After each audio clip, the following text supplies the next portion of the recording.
നമസ്കാരം. ഗൾഫിലെ വാർത്തകളും വിശേഷങ്ങളുമായി ഞാൻ ഷഫ്ന.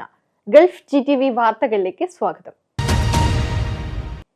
തലാഖ് ചൊല്ലിയ ദുബായ് രാജകുമാരി മെഹ്റയുടെ ഡിവോഴ്സ് എന്ന് പേരിട്ടിരിക്കുന്ന പെർഫ്യൂം വീഡിയോ വൈറൽ. ഇൻസ്റ്റഗ്രാമിലൂടെ തന്റെ ഭർത്താവിനെ മുത്തലാഖ് ചൊല്ലിയ ദുബായ് രാജകുമാരി Sheikh Mehra bin Mohammed bin Rashid Al മക്തൂമിന്റെ വാർത്ത സോഷ്യൽ മീഡിയയിൽ വലിയ രീതിയിൽ വൈറലായിരുന്നു. ദുബായ് ഭരണാധികാരിയും UAE പ്രധാനമന്ത്രിയുമായ Sheikh Mohammed bin Rashid Al മക്തൂമിന്റെ മകളാണ് Sheikha Mehra bin Mohammed Rashid Al Maktoum. Divorce വാർത്ത ഇൻസ്റ്റഗ്രാം വഴി പങ്കുവച്ചതിനു ശേഷമാണ് തന്റെ പുതിയ പെർഫ്യൂമിന് ബ്രാൻഡ് മെഹ്റ പുറത്തുവിട്ടത്. ഡിവോഴ്സ് എന്ന് പേരിട്ടിരിക്കുന്ന പെർഫ്യൂമാണ് മെഹ്റ പുറത്തുവിട്ടിരിക്കുന്നത്. ബ്ലൈൻഡ് സൈറ്റ് ഡിവൈസ് നിർമ്മിക്കാൻ ന്യൂറാലിങ്കിന് അനുമതി. ജന്മനാ കാഴ്ചയില്ലാത്തവർക്കും കാഴ്ച ലഭിക്കും. കാഴ്ചയില്ലാത്തവർക്ക് കാഴ്ച നൽകുന്ന ഉപകരണം വികസിപ്പിക്കുന്നതിന് ഇലോൺ മസ്കിന്റെ ന്യൂറാലിങ്ക് എന്ന സ്ഥാപനത്തിന് അനുമതി. US ഫുഡ് ആൻഡ് ഡ്രഗ് അഡ്മിനിസ്ട്രേഷനാണ് അനുമതി നൽകിയിട്ടുള്ളത്. കാഴ്ചശക്തിക്കുള്ള ഒപ്റ്റിക് നാഡികൾ തകരാറിലാവുകയും ഇരു കണ്ണുകളും നഷ്ടപ്പെടുകയും ചെയ്യുന്നവർക്ക് ന്യൂറാലിങ്കിൽ നിന്നുള്ള ബ്ലൈൻഡ് സൈറ്റ് ഉപകരണത്തിന്റെ സഹായത്തോടെ കാണാൻ സാധിക്കുമെന്ന് ഇലോൺ മസ്ക് എക്സിൽ പങ്കുവച്ച പോസ്റ്റിൽ പറഞ്ഞു. വിഷ്വൽ കോർട്ടെക്സ് കേട് പറ്റിയിട്ടില്ലെങ്കിൽ ജന്മനാ അന്ധതയുള്ളവർക്ക് പോലും ആദ്യമായി കാഴ്ച ലഭിക്കാൻ ഇതുവഴി സാധിക്കുമെന്നും മസ്ക് പറയും. തൊഴിൽ നഷ്ട ഇൻഷുറൻസിൽ അംഗത്വം എടുക്കാത്തവർക്ക് 400 ദിർഹം പിഴ. ജോലി നഷ്ടപ്പെടുന്ന തൊഴിലാളികളുടെ സംരക്ഷണത്തിനായി കഴിഞ്ഞ ജനുവരിയിൽ രാജ്യവ്യാപകമായി നടപ്പിലാക്കിയ തൊഴിൽ നഷ്ട ഇൻഷുറൻസ് പദ്ധതിയിൽ രജിസ്റ്റർ ചെയ്തവരുടെ എണ്ണം 80 ലക്ഷം കവിഞ്ഞു.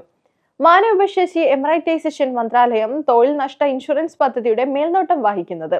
ഫ്രീ സോൺ ഉൾപ്പെടെ രാജ്യത്തെ പൊതു സ്വകാര്യ മേഖലയിൽ ജോലി ചെയ്യുന്ന പൗരന്മാർ, പ്രവാസികൾ അടക്കം മുഴുവൻ തൊഴിലാളികൾക്കും ഇൻഷുറൻസ് നിർബന്ധമാണ്. നിലവിലെ ഇൻഷുറൻസ് സ്കീം പുതുക്കുകയോ പുതുതായി അംഗത്വം എടുക്കുകയോ ചെയ്യാത്തവർക്കാണ് 400 ദിർഹമായി പിഴ ഈടാക്കുന്നത്. കഴിവുള്ളവർക്ക് സൗജന്യ പഠനവും ജോലിയും നിരവധി അവസരം ഒരുക്കി ജർമ്മനി. ജർമ്മനിയിലെ അവസരങ്ങളെക്കുറിച്ചും ഇപ്പോഴും പലവർക്കും വേണ്ടത്ര അറിവില്ല. മാറുന്ന ലോക സമ്പദ് വ്യവസ്ഥയിൽ യൂറോപ്പിലെ 1-ാം നമ്പർ സാമ്പത്തിക ശക്തിയായി ജർമ്മനി വളരുകയാണ്. 2024 ജൂലൈ 24-ന് നിലവിൽ വന്ന നിയമപ്രകാരം കഴിവുള്ളവർക്ക് നിരവധി അവസരങ്ങളാണ് ഒരുക്കിയിട്ടുള്ളത്. 5 വർഷം നിയമപരമായി ജർമ്മനിയിൽ കഴിയുകയും ജർമ്മൻ ഭാഷയിൽ B1, B2 ലെവൽ നൈപുണ്യമുണ്ടെങ്കിൽ നേരിട്ട് ജർമ്മൻ പൗരത്വത്തിന് അപേക്ഷിക്കാം. 3 വർഷത്തിനുള്ളിൽ ജർമ്മൻ C1 ലെവൽ നൈപുണ്യം നേടാൻ കഴിഞ്ഞാൽ ജർമ്മൻ പാസ്പോർട്ട് ലഭിക്കും. ICC വനിതാ T20 വേൾഡ് കപ്പ് ട്രോഫി ടൂറിനെ സ്വീകരിക്കാൻ ഒരുങ്ങി ഷാർജ ഇന്ത്യൻ സ്കൂൾ.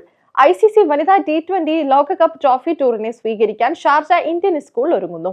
സെപ്റ്റംബർ 23 തിങ്കളാഴ്ച രാവിലെ 8:30 എത്തുന്ന ട്രോഫി ടൂറിനെ സ്വീകരിക്കാൻ വിദ്യാർത്ഥികൾ, ജീവനക്കാർ, രക്ഷിതാക്കൾ, വിശിഷ്ടാതിഥികൾ തുടങ്ങി 2500-ലധികം ആളുകളാണ് സ്കൂൾ അങ്കണത്തിൽ ഒത്തുചേരുക. Sharjah Indian association president, secretary, treasurer, managing committee അംഗങ്ങൾ എന്നിവരടങ്ങുന്ന നേതൃനിരയും ഇതിൽ സംബന്ധിക്കും. 1.5 മണിക്കൂർ നീണ്ടു നിൽക്കുന്ന സെക്ഷനിൽ സ്കൂളിന്റെ സമ്പന്നമായ സാംസ്കാരിക വൈവിധ്യവും പ്രതിഭയും പ്രകടമാക്കുന്ന സാംസ്കാരിക പ്രകടനങ്ങൾ അരങ്ങേറും. സ്കൂളിലെ പോലീസ് കേഡറ്റുകളും ഗൈഡുകളും കാർഡ് ഓഫ് ഓണർ നൽകി ടീമിനെ പ്രവേശന കവാടത്തിൽ സ്വീകരിക്കുകയും മാർച്ച് പാസ്റ്റിന്റെയും വാദ്യമേളങ്ങളുടെയും അകമ്പടിയോടെ സ്റ്റേജിലേക്ക് നയിക്കുകയും ചെയ്യും. പ്രവാസികളുടെ ഓണം. അക്കാഫ് അസോസിയേഷൻ പൊന്നോണ കാഴ്ചയിൽ പങ്കെടുക്കാനെത്തിയത് 8000-ലധികം പേർ. പ്രവാസികൾ എവിടെ ചെന്നാലും ഓണാഘോഷം ഗംഭീരമാക്കുകയും ഓണക്കോടിയും സദ്യയും ഒത്തുചേരലുമുണ്ട്. മലയാളക്കരയിൽ നിന്നും മണലാരണ്യത്തിലെത്തിയവർക്കുമുണ്ട് നാടിന്റെ എല്ലാ ചിട്ടവട്ടങ്ങളോട് കൂടിയിട്ടുമുള്ള ഓണാഘോഷം. വാരാന്ത്യ അവധി ദിവസത്തിൽ തിരുവോണം വന്നതിന്റെ ആവേശത്തിലായിരുന്നു UAE-ലെ മലയാളികളും. UAE-ലെ ഏറ്റവും വലിയ കോളേജ് അലൂമിനിയം സംഘടനയായ അക്കാഫ് അസോസിയേഷൻ വേൾഡ് ട്രേഡ് സെന്ററിൽ നടത്തിയ ഓണാഘോഷത്തിൽ 8000-ലധികം പേർ പങ്കെടുത്തതായി പ്രസിഡന്റ് പോൾ T. ജോസഫ് പറഞ്ഞു. 26ാമത് ഓണമാണ് പ്രസിദ്ധമായ ദുബായ് വേൾഡ് ട്രേഡ് സെന്ററിൽ കൊണ്ടാടുന്നത്. ഈ 26 വർഷം നമുക്ക് ആഘോഷിക്കാൻ വേണ്ടി നാട്ടിൽ നിന്ന് നമ്മൾ 26 അമ്മമാരെ ദുബായിലേക്ക് നമ്മുടെ മുഖ്യാതിഥിയായി കൊണ്ടുവന്നിരിക്കുകയാണ്. അപ്പോൾ നമ്മുടെ മെമ്പേഴ്സിന് സന്തോഷം പകരാൻ വളരെയധികം കോമ്പറ്റീഷനും, ഏതായാലും ഇപ്പം 8000-ന് മുകളിൽ സദ്യ കടന്നു കഴിഞ്ഞു. ഇനിയും ആൾക്കാർ ക്യൂ നിൽക്കുന്നുണ്ട്. വളരെ ശക്തമായ ഒരു മെമ്പർഷിപ്പ് ഉള്ള ഒരു സംഘടനയാണ് അക്കാഫ് അസോസിയേഷൻ. നമ്മൾ ടിക്കറ്റ് പുറത്ത് കൊടുക്കുന്നില്ല, മെമ്പേഴ്സിന് മാത്രമാണ് ടിക്കറ്റ് കൊടുത്തിട്ടുള്ളത്. ഇനിയും ആൾക്കാർ നമ്മൾ ടിക്കറ്റ് ക്ലോസ് ചെയ്യേണ്ടി വന്നു. അപ്പോൾ നമുക്ക് മനസ്സിലാകും അക്കാഫ് അസോസിയേഷൻ എത്രമാത്രം പ്രാധാന്യമുണ്ടെന്ന്. ഇതോടെ വാർത്തകൾ കഴിഞ്ഞു. നമസ്കാരം.